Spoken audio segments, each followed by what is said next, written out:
Hi.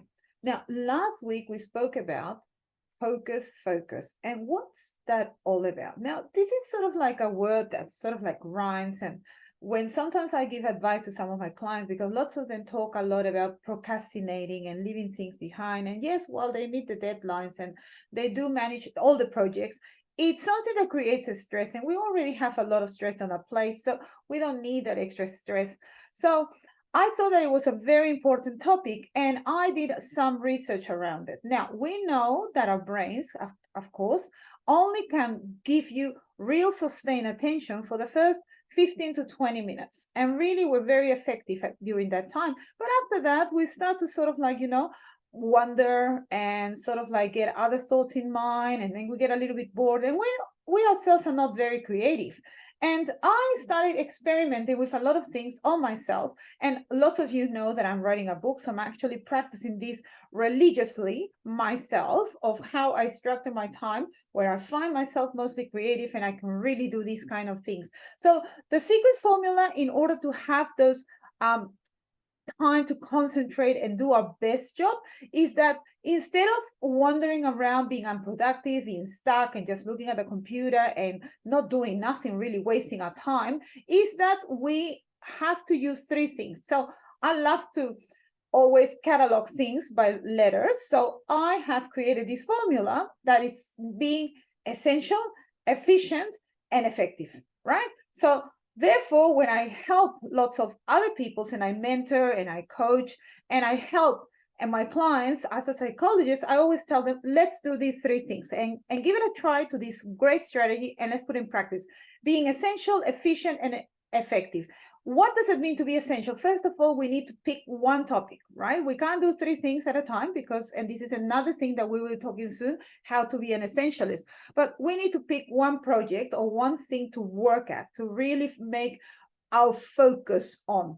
So I, for example, and I'm going to give you my examples, I'm working on my book. Now, out of that big project, it may have many other little areas. Out of all those little areas, so you got the overall project, you pick one big chunk of that area that you want to accomplish today or within the next couple of days, and that's going to be your goal. So that's what it means to be essential. We pick one big chunk of what we want to work and we made that our focus.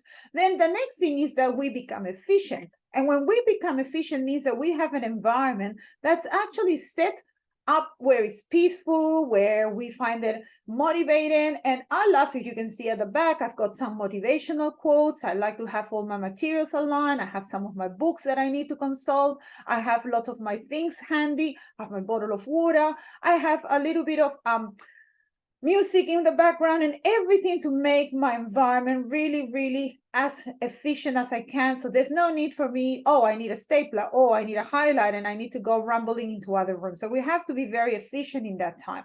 The next thing that I need to do is to be effective. And here's where the best part of it comes, because our brain, and this is based on neuroscience, is that our brain can be effective only in blocks of 20 minutes when I'm most creative, and my most creative moments are usually in the first 10 minutes, which is part of all of us as humans. So we have our clocks with us and we work on a topic in slots of 20 minutes. So we put a timer, we start working, and we really block out everything else. So block out social media, block out phone calls, block out, mute your phone. So you're not interrupted. So that's how you become efficient, right? You don't answer emails, you don't respond to little things that pop up in your screen. No, you really turn them off and you focus just on what you're doing. So essential, the first step is that I've got a topic to work on. Efficient, I've got everything at hand and I block any other distractions. And effective, I am really focusing for 20 minutes until that little bell rings and goes ding.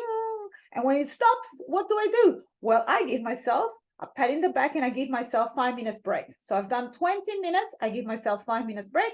I have to physically stand up in order to reset my brain, because that's part of us being humans. We need to stand up, we need to have a walk, we need to have a stretch, we need to do some bilateral exercises, and that's something that we'll do in another chapter, doing some brain gym exercises that are very, very important for our brain to refocus our attention.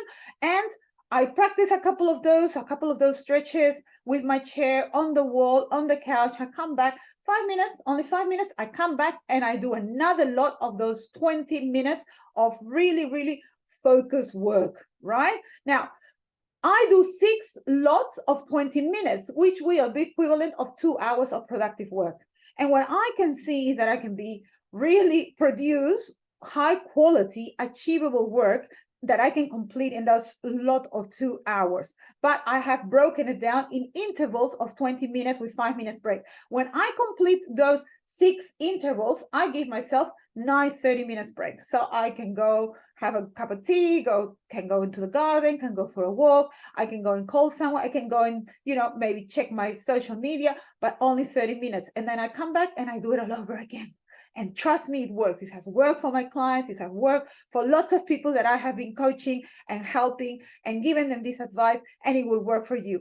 I call it hocus focus because it's just magic. Working with your brain always gives you the right solution. So give it a try.